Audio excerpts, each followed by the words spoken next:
Hi అండి, అందరికీ నమస్తే.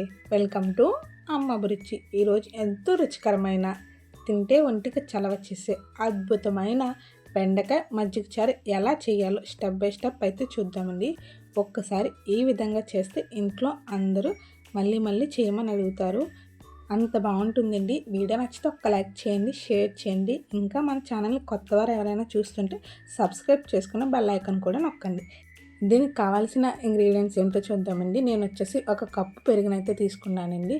ఈ పెరుగు అనేది ఉండలుగా ఉండకూడదండి, కాబట్టి స్పూన్ కానీ ఏదైనా విస్కర్ కానీ చల్లకవంతో కానీ ఒక క్రీమీ టెక్స్చర్ వచ్చేంత వరకు కలుపుకోండి. దానివల్ల మజ్జిగ చారు అనేది రుచిగా ఉంటుంది, బాగుంటుంది కూడా. నేను వచ్చేసి ఒక కప్పు పెరుగుకి హాఫ్ కప్పు వాటర్ని అయితే వేసుకున్నానండి. పెరుగు వచ్చేసి చిక్కగా ఉంది కాబట్టి హాఫ్ కప్పు వాటర్ వేసుకున్నాను. చూసుకుని వేసుకోండి. మజ్జిగ చారు అనేది పలుచగా ఉండకూడదు, అలానే బాగా చిక్కగా ఉన్న బాగోదండి. వీడియోలో చూపించినట్టుంటే సరిపోతుంది. ఖచ్చితంగా ఎలాంటి పెరుగు బిళ్ళలు లేకుండా చూసుకోండి, అప్పుడే మజ్జిగ చారు అయితే బాగుంటుంది. ఇందులోకి కట్ చేసుకున్న ఉల్లిపాయ ముక్కలను అయితే వేసేయండి. అలాగే రుచికి తగ్గట్టు సాల్ట్ కూడా వేసుకోవాలి. సాల్ట్ కూడా వేసేసి మొత్తం కలిసేంత వరకు కలుపుకోండి. సాల్ట్ సరిపోయిందో లేదో ఖచ్చితంగా చెక్ చేసుకోండి. ఇలా కలిపేసుకొని కొంచెం సేపు పక్కన పెట్టుకోవాలి. అలాగే దీనికి ఉల్లిపాయలు పొడవు చీలికలుగా కట్ చేసుకోండి. అలాగే పచ్చిమిర్చిని కూడా కట్ చేసుకొని పక్కన పెట్టుకున్నాను. చిన్న చిన్న ముక్కలుగా కట్ చేసుకున్న అల్లం ముక్కలను కూడా తీసుకోండి. బెండకాయ ముక్కను కూడా తీసుకోవాలండి. తీసుకున్నప్పుడు ఖచ్చితంగా కడుక్కోండి. కడిగి తడి లేకుండా ఖచ్చితంగా చూసుకోవాలండి. మజ్జిగ చారు అనేది తడి ఉంటే జిగురు వస్తుంది, కాబట్టి మజ్జిగ చారు అనేది అస్సలు బాగోదు. కడిగి బాగా తుడుచుకోండి వీలైతే. లేదు అంటే తడంతా ఆరించాక మనకు కావాల్సిన సైజులో ముక్కలను అయితే కట్ చేసుకోవాలి.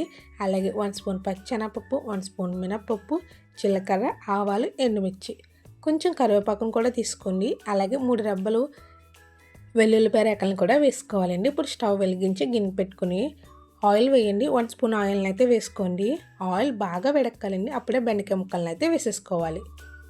బెండకాయ ముక్కలు మీడియం టు హై ఫ్లేమ్లో పెట్టుకొని వేపుకోండి. లో ఫ్లేమ్లో అస్సలు వేపుకోకండి. ఒక 5 నుంచి 8 నిమిషాలు పడుతుందండి బెండకాయ ముక్కలు అనేవి జిగురు పోవడానికి. ఇవి జిగురు పూర్తిగా పోవాలండి. లేత బంగారు రంగు వచ్చేంత వరకు వేయిస్తే సరిపోతుంది. అలా వేయిస్తేనే మజ్జిగ చారులో జిగురు రాకుండా ఉంటుంది, టేస్టీగా కూడా ఉంటుందండి. ఇప్పుడు అదే గిన్నెలో ఆయిల్ని అయితే వేసుకోండి. ఎక్కువ అవసరం లేదండి, 1 స్పూన్ ఆయిల్ని అయితే వేసాను.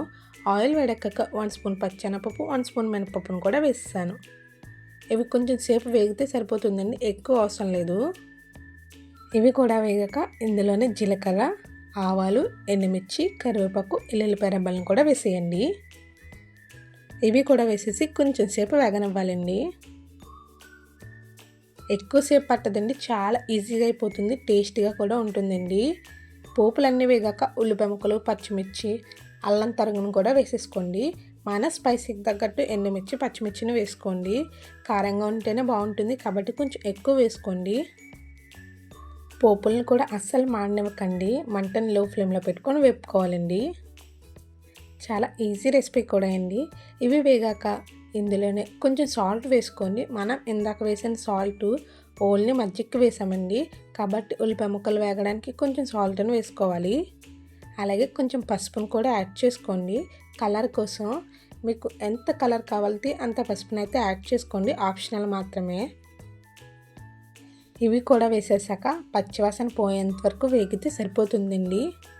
ఇందులోనే ముందుగా వేయించి పెట్టుకున్నాం కదండి, ఆ బెండకాయ ముక్కలను కూడా ఇప్పుడే వేసేసుకోండి. దానికి కూడా సాల్ట్ అనేది కొంచెం పడుతుంది. బెండకాయలో జిగురు లేకుండా పూర్తిగా వేపుకున్నాకనే మజ్జిగలో వేసుకోండి, లేదంటే మజ్జిగ చారు అనేది జిగురు జిగురుగా అయిపోతుంది, కాబట్టి జాగ్రత్తగా వేపుకోండి. ఇలా మొత్తం కలిపేసుకొని ఇవి కూడా వేగాక మనం ముందుగా చేసి పెట్టుకున్న మజ్జిగలో అయితే వేసేసుకోండి. అంతేనండి. మజ్జిగని ఎట్టి పరిస్థితుల్లోనూ మరిగించకండి, అలా చేస్తే మజ్జిగ చారు విరిగిపోతుంది, రుచి కూడా తగ్గిపోతుందండి. కాబట్టి మజ్జిగలోనే మనం వేపుకున్న తాలింపునైతే వేసేసుకోవాలండి. అంతేనండి, ఎంతో రుచికరమైన, చల్లగా తినడానికి అద్భుతమైన మజ్జిగ బెండకాయ చారు అయితే సిద్ధమైందండి. వేడివేడి అన్నంలో ఒక్కసారి ట్రై చేయండి, నెయ్యి వేసుకొని తినండి. ఆ రుచి మాటల్లో అస్సలు చెప్పలేము. ఈ రెసిపీ మీకు నచ్చినట్లయితే వీడియోకి ఒక్క లైక్ ఇవ్వండి. మీ అభిప్రాయాన్ని కామెంట్ సెక్షన్లో తెలియజేయండి. మళ్ళీ ఇలాంటి సులభమైన రుచికరమైన వంటల కోసం అమ్మ అభిరుచి ఛానల్ని ఖచ్చితంగా సబ్స్క్రైబ్ చేసుకుని వెళ్ళండి. చేసి పక్కనే ఉన్న బెల్ ఐకాన్ నొక్కండి. అస్సలు మర్చిపోవద్దు. మళ్ళీ మరో కొత్త రెసిపీతో కలుద్దాం. అప్పటి వరకు అందరూ ఆరోగ్యంగా ఆనందంగా ఉండాలని మనస్ఫూర్తిగా కోరుకుంటున్నానండి. వీడియో నచ్చితే కనుక ఖచ్చితంగా సబ్స్క్రైబ్ చేసుకోండి. థ్యాంక్స్ ఫర్ వాచింగ్ అండి.